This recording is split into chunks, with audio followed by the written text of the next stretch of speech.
நெய்யூருக்கு 4வது மிஷினரியாக வந்தவர் Isaac Henry ஹாக்கரையர்.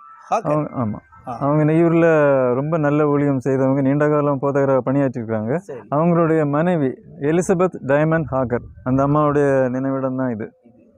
இவர்கள் குறிப்பாக பெண்கள் கல்வி கற்பதற்கு அதிகம் இவர்கள் உழைத்தார்கள். பெண்களுடைய வாழ்க்கை தரம் உயர்வதற்கு இவர்கள் அரும்பாடுபட்டார்கள்.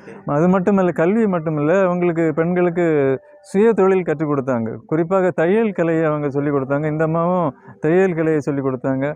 சின்ன பிள்ளைகள் மத்தியில் அதிகம் ஊழியம் பண்ணாங்க. சிறு குழந்தைகள் அதிகம் நேசித்தார்கள். சிறு குழந்தைகள் மத்தியில் அவர்கள் ஊழியம் சிறப்பாக அமைந்தது. ஆனால் மிகவும் சிறிய வயதில் அவங்க மரித்து போனார்கள். 35 வயது இருக்கும்போதே அவர்கள் மரித்து போனார்கள். அந்த அந்த அந்த காலகட்டத்துக்குள்ளாக அவர்கள் உன்னதமான ஒரு பணியை செய்துவிட்டு போனார்கள். தன்னால் இயன்ற அளவுக்கு இந்த பகுதியில் ஊழியம் செய்தார்கள். கல்வி பணி, இந்த பெண்களுக்கு தையல் கற்றுக் கொடுத்தது, இப்படி பல வேலைகளை அந்த குறுகிய காலத்திலே உன்னதமான பணியை செய்துவிட்டு சென்றிருக்கிறாங்க அந்த அம்மா. அவங்கள பற்றி வேறு எதமாக விஷயங்கள் என்னென்ன இருக்குது அம்மா பற்றி? இவங்க இந்த சண்டே கிளாஸ் காரியங்கள் ஆலயத்தில், நெய்யூர் ஆலயத்திலும் கூட சண்டே கிளாஸ் காரியங்களில் பிள்ளைகளுக்கு வேதம் படித்து கொடுக்குறதுல ரொம்ப மகிழ்ச்சியோடு இவங்க ஈடுபட்டாங்க. இந்த மாதிரி காரியங்கள் பக்கத்தில் உள்ள கிராமங்களுக்கு இவங்க போயிருக்காங்க. அந்த காலத்து மிஷினரிகள் மனைவிமார் எல்லாமே அப்படி தான். நெய்யூரில் மட்டும் இல்லை, அருகாமையில் உள்ள பல சின்ன சின்ன கிராமங்கள், கல்வி அறிவு இல்லாத மக்கள் நிறைய பேர் இருந்தாங்க.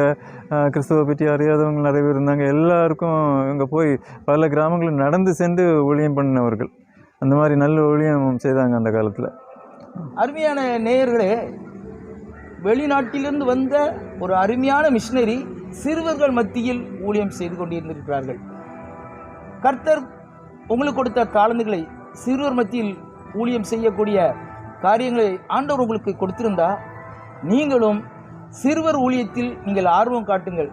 காரணம் என்னவென்றால், சிறு பிள்ளைகள் என்னிடத்தில் வருகிறதுக்கு இடம் கொடுங்கள், அவர்களை தடை பண்ணாதீர்கள் என்று ஆண்டவராய் இயேசு கிறிஸ்து சொன்னார்.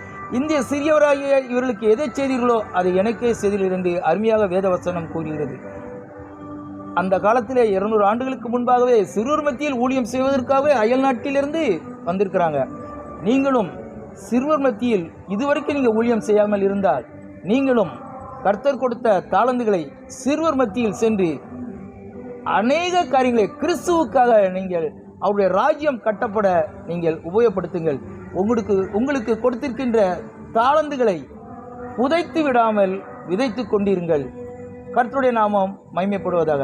அண்ணா, நீங்கள் அநேக விஷயங்களை எங்களோட பகிர்ந்து கொண்டீங்க. ஆண்டவராகிய இயேசு கிறிஸ்து நாமத்தினால உங்களுக்கு வாழ்த்துக்கள். நன்றி.